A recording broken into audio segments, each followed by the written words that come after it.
Let's be honest. This week, Sean Hannity won, and the rest of America lost.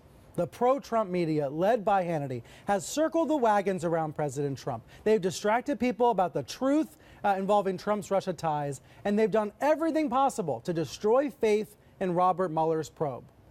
And look, Hannity won. It worked. You got to give him credit where it's due. Hannity gave a megaphone to the GOP congressman who said they had a smoking gun memo proving a deep state conspiracy against Trump.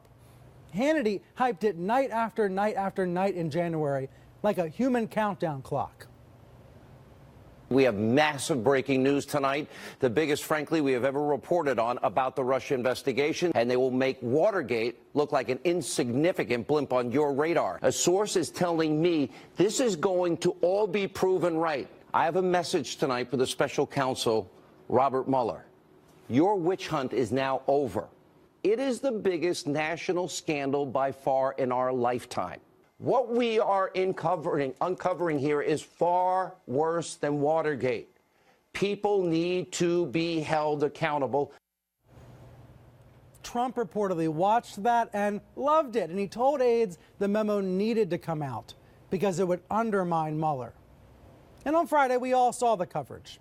It was never going to live up to the hype when you've got Hannity talking about this being Watergate times 1,000. But the noise around the memo doesn't make much sense anyway. Nunes alleges surveillance abuses, even though he recently voted to support greater surveillance powers. And the timeline doesn't make much sense either. But come on, when you're trying to confuse people, that doesn't matter.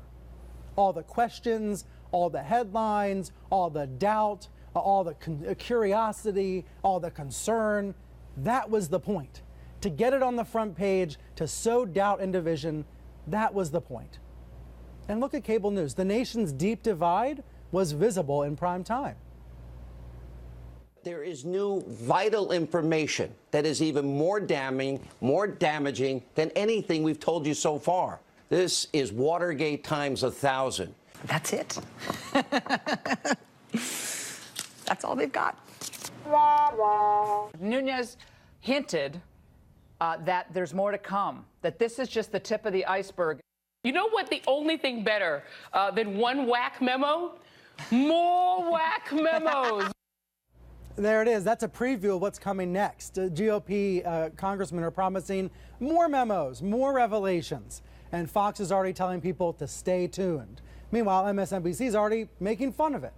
But, you know, the memo, this entire memo thing, I know it's confusing, but it gives the Hannitys of the world an alternative reality to live in.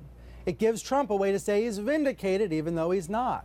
It lets Trump allies say Mueller's probe is tainted and needs to be shut down. It allows them to turn every claim around on its head. Collusion? Yeah, there was collusion by the Democrats. Obstruction? Yeah, the Dems obstructed. It's like that old childhood schoolyard taunt. I'm rubber, you're glue. Whatever you say bounces off of me and sticks to you. Now, the current in vogue talking point is there is an important investigation going on, but it's not the investigation into Russian interference in the election. It's the investigation into the FBI. That's the alternative reality. And look, this campaign of confusion is good for Hannity. His ratings are way up. It's good for Trump as well, but it's bad for the country.